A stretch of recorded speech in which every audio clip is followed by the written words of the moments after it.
বাংলাদেশে যদি কালকে বিএনপি যদি স্ট্রংলি বলে দেয়, স্ট্রিক্টলি বলে দেয় যে জামাতকে তালাক দিলাম, বাইন তালাক, 72 ঘন্টার মধ্যে এই সরকার পড়ে যাবে, ইউনূস সরকারকে পালিয়ে যেতে হবে, আর জামাত রাস্তায় বেরোতে পারবে না। আপনি যত কথাই বলেন, যখন এরা সিরিয়াসলি এই ঘোষণাটা দিয়ে বসবে, পারবে না। আর পাশাপাশি তো আওয়ামী লীগ রয়েছেই।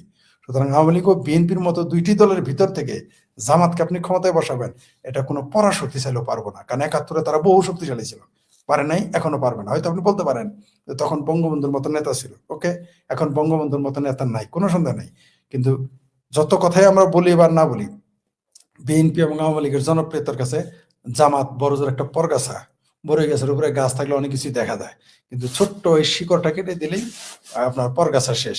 তো জামাত টিকবে না। ইসলামী বিপ্লব তারা স্বপ্ন দেখতেছে পাকিস্তানকে নিয়ে, মিশরকে নিয়ে, তারপর তুরস্ককে নিয়ে, এই স্বপ্ন তারা দেখতেছে আরো পরাশক্তিদের সাহায্য নিয়ে, কিন্তু বাংলাদেশে সেটা হয়।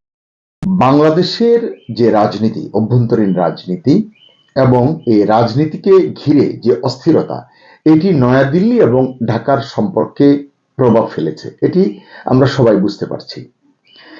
এটি নিয়ে কথা বলেছেন ভারতে নির্বাসিত সাবেক প্রধানমন্ত্রী, আওয়ামী লীগ সভাপতি শেখ হাসিনা। তিনি বাংলাদেশে সংগঠিত সাম্প্রতিক যে হিংসাত্মক ঘটনা ঘটেছে এটি এবং এর পেছনের কারণ এটি ব্যাখ্যা করেছেন তার মতো করে। তার মতে অন্তর্বর্তী সরকারের অযোগ্যতার কারণেই বাংলাদেশে হিংসাই এখন স্বাভাবিক ঘটনা হয়ে উঠেছে। দুই দেশের সম্পর্কের অবনতির জন্য তিনি অন্তর্বর্তী সরকারের প্রধান উপদেষ্টা মোহাম্মদ ইউনূসকে দায়ী করেছেন। এই কথাগুলো তিনি বলেছেন ভারতের সংবাদ সংস্থা এএনআই-কে ইমেইলে দেওয়া এক সাক্ষাৎকারে, এবং এই সাক্ষাৎকারের উপর ভিত্তি করে আনন্দবাজার পত্রিকা কলকাতার তারা এই সংবাদটি ছেপেছে। ভারত বাংলাদেশ সম্পর্কের সাম্প্রতিক নেতিবাচক যে সম্পর্ক বা নেতিবাচকতা, এটি নিয়ে শেখ হাসিনা বলেছেন সম্পর্কের অবনতি পুরোপুরি ইউনূসের তৈরি। ইউনূস সরকার ভারতের বিরুদ্ধে বিবৃতি দিচ্ছে, সংখ্যালঘুদের রক্ষা করতে ব্যর্থ হচ্ছে এবং চরমপন্থীদের বিদেশ নীতি নির্ধারণ করার সুযোগ দিচ্ছে। শেখ হাসিনা বলেছেন ইউনূসের মদতপুষ্ট চরমপন্থীরাই ভারতীয় দূতাবাসের সামনে মিছিল করেছে, আমাদের সংবাদপত্রগুলোর অফিসে হামলা করেছে, প্রথম আলো ডেইলি স্টারের কথা নিশ্চয়ই তিনি বুঝিয়েছেন, সংখ্যালঘুদের মেরেছে, আমাকে আমার পরিবারের সদস্যদের প্রাণ রক্ষায় দেশ ছাড়তে বাধ্য করেছে। দর্শক, এই ঘটনাগুলো আমরা জানি, তারপরও তিনি যখন বলেন বাংলাদেশের বিষয় নিয়ে এটি আলোচনায় রাখা দরকার এ কারণেই, তাহলে আমরা রাজনীতির করণীয়টি আসলে বুঝতে পারবো। ইউনূস সাজাপ্রাপ্ত অপরাধীদের জেল থেকে ছেড়ে দিয়ে হাতে ক্ষমতা তুলে দিয়েছেন বলেও অভিযোগ করেছেন শেখ হাসিনা। তিনি বলেন ভারত বাংলাদেশের বিশ্বস্ত বন্ধু এবং বহু দশকের সঙ্গী। বৈধ সরকার প্রতিষ্ঠিত হলে বাংলাদেশ ভারতের সঙ্গে বাস্তববাদী বোঝাপড়ার রাস্তায় ফিরবে। এটি তার প্রত্যাশা যে আগামীতে যে নির্বাচন যদি হয়, নির্বাচনে যেই দলই বিজয়ী হয়ে আসুক না কেন, তিনি প্রত্যাশা করেন সেই দলের সঙ্গে ভারতের সম্পর্ক স্বাভাবিক হয়ে যাবে। ভারতের তরফ থেকেই এমন ধারণা পেয়েছি আমরা ইতিপূর্বে, তারা বলেছে নির্বাচিত সরকারের সঙ্গে তারা কাজ করবে। যাই হোক, এদিকে গতকাল রবিবার ভারতের পররাষ্ট্র মন্ত্রণালয়ের মুখপাত্র রণধীর জয়সওয়াল এক বিবৃতিতে বলেছেন বাংলাদেশের পরিস্থিতির দিকে তারা নিবিড়ভাবে নজর রাখছে। বাংলাদেশের কর্তৃপক্ষের সঙ্গে যোগাযোগ রেখে চলেছেন ভারতের সংশ্লিষ্ট দায়িত্বপ্রাপ্তরা। সংখ্যালঘুদের উপর যে হামলা হয়েছে এটিতে তারা উদ্বেগ জানিয়ে, মানে ময়মনসিংহের যে ঘটনা, দীপুর নৃশংস হত্যাকাণ্ডে অপরাধীদের বিচারের আওতায় আনার দাবিও জানিয়েছে ভারত। দিল্লির এই বিবৃতির কয়েক ঘন্টার মধ্যেই আমরা দেখেছি পাল্টা বিবৃতি দিয়েছে আমাদের পররাষ্ট্র মন্ত্রণালয়। আমাদের পররাষ্ট্র উপদেষ্টা তৌহিদ হোসেন সাংবাদিকদের সঙ্গে ব্রিফিংয়ে এইসব নিয়ে কথা বলেছেন। ময়মনসিংহের ঘটনায় নয়াদিল্লির দেওয়া বিবৃতি নিয়ে আপত্তি জানিয়েছে ঢাকা, মানে আমাদের পররাষ্ট্র মন্ত্রণালয়। এতে তারা বলেছে ভারতীয় কর্তৃপক্ষ বিষয়টিকে সংখ্যালঘুদের উপর হামলা বলছেন, আসলে এটি একটি বিচ্ছিন্ন ঘটনা। ময়মনসিংহের ঘটনায় সরকার দ্রুত পদক্ষেপ নিয়েছে বলছেন তৌহিদ হোসেন। তিনি বলেছেন ইতিমধ্যে অভিযুক্তদের গ্রেফতারও করা হয়েছে, সরকার গ্রেফতার করেছে। কিন্তু ঘটনা জটিল হয়েছে অন্য একটি ঘটনায়। দিল্লিতে বাংলাদেশ হাই কমিশনের সামনে এসে 20-25 জন বা 25-30 জন ভারতীয় বাংলাদেশ বিরোধী স্লোগান দিয়েছে হাই কমিশনের সামনে এসে। নানান হুমকি ধুমকিও তারা দিয়েছে বলে গণমাধ্যম সূত্রে জানা গেছে। এটি নিয়েও তৌহিদ হোসেন কথা বলেছেন।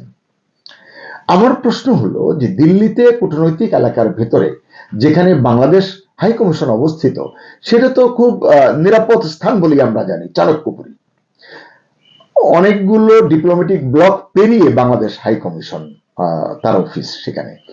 সেখানে এরকম একটি সেন্সিটিভ জায়গায়, এরকম একটি নিরাপত্তা বলয়ে বেষ্টিত জায়গায় কিভাবে হিন্দু চরমপন্থীরা হাই কমিশনের সামনে পর্যন্ত আসতে পারলো, এই প্রশ্নটা তৌহিদ হোসেন তুলেছেন। বলেছেন তার মানে তাদের আসতে দেওয়া হয়েছে, এটা মোটেই প্রত্যাশিত নয়। আসতে দেওয়া হয়েছে মানে সরকারের তরফ থেকে বা কোনো সংশ্লিষ্ট কর্তৃপক্ষের তরফ থেকে তারা এই অনুমোদনটুকু পেয়েছে, কিন্তু এটি হওয়ার কথা নয়।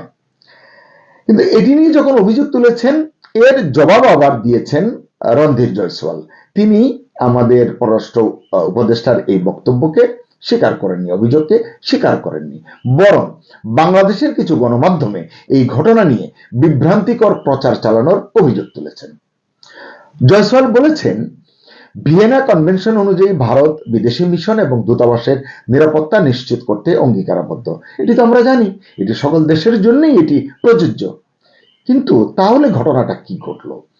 জয়সওয়ালের ভাষায় ঘটনাটি হলো প্রায় 20-25 জন যুবক বাংলাদেশ হাই কমিশনের সামনে জড়ো হয়ে ময়মনসিংহে দীপুচন্দ্র দাসের নির্মম হত্যার প্রতিবাদে স্লোগান দিয়েছেন। প্রশ্ন হলো যে ভিয়েনা কনভেনশন মানতে গেলে এই পর্যন্ত তাদের পৌঁছানোর কথা নয়, যেটি জয়সওয়াল নিজে বলেছেন।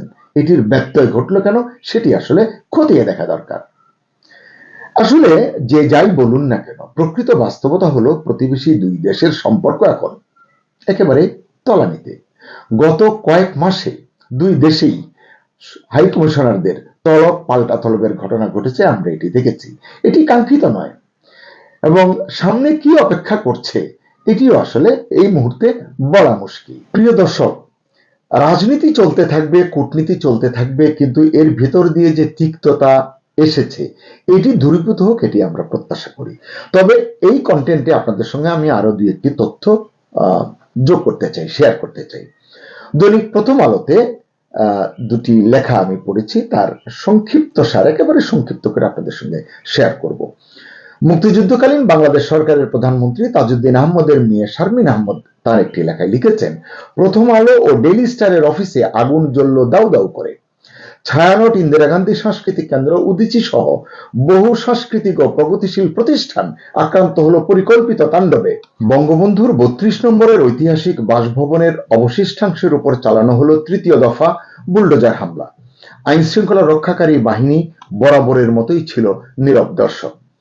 এই ঘটনাগুলো বিচ্ছিন্ন নয়, লিখেছেন শারমিন আহমদ। তিনি বলছেন, এগুলো সুপরিকল্পিত ষড়যন্ত্রের অংশ, যার লক্ষ্য জাতীয় নির্বাচন বানচাল করা এবং একটি সহিংস বিভাজনমূলক পরিবেশ সৃষ্টি করা। আরেকটি লেখা থেকে একটু অংশ পড়ে শোনাতে চাই। শিক্ষক এবং রাজনৈতিক বিশ্লেষক সালাউদ্দিন আহমেদ, তিনি লিখেছেন, দেশে একটি গোষ্ঠী মানে উগ্রবাদী গোষ্ঠীকে তিনি চিহ্নিত করেছেন, ক্রমে নিজেদের জনগণের অভিভাবক হিসেবে প্রতিষ্ঠা করার চেষ্টা করছে। এই প্রবণতা শুধু উদ্বেগজনক নয়, এটা সরাসরি স্বাধীনতা ও বহুত্ববাদের বিরুদ্ধে। মানে তার বড় লেখাটি থেকে আমি সংক্ষেপে পড়ছি। তিনি লিখেছেন, প্রথম আলো ও দ্য ডেইলি স্টারের উপর সন্ত্রাসী হামলাকারীদের পরিচয় নতুন করে চেনার কিছু নেই। বিজয়ের মাসে মুক্তিযুদ্ধের চেতনা ও বিজয়ধ্বনি তুলে ধরে যে গণমাধ্যমগুলোর প্রতি তাদের ক্ষোভের প্রধান কারণ, সেটিও স্পষ্ট।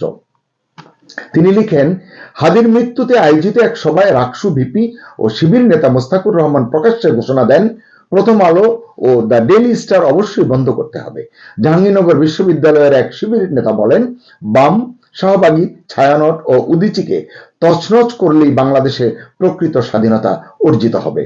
তারা বলেন, রাজনৈতিক লড়াই করে প্রকৃত স্বাধীনতা সম্ভব নয়, তাই প্রতিপক্ষকে ধ্বংস করেই জয় ছিনিয়ে নিতে হবে। সালাউদ্দিন লিখেছেন, ঘোষণা দিয়েই হামলাকারীরা এসেছে। এ সময় সাংবাদিকেরা সরকারের সর্বস্তরে যোগাযোগ করেছেন, সরকার থেকে কেউ এগিয়ে আসেনি।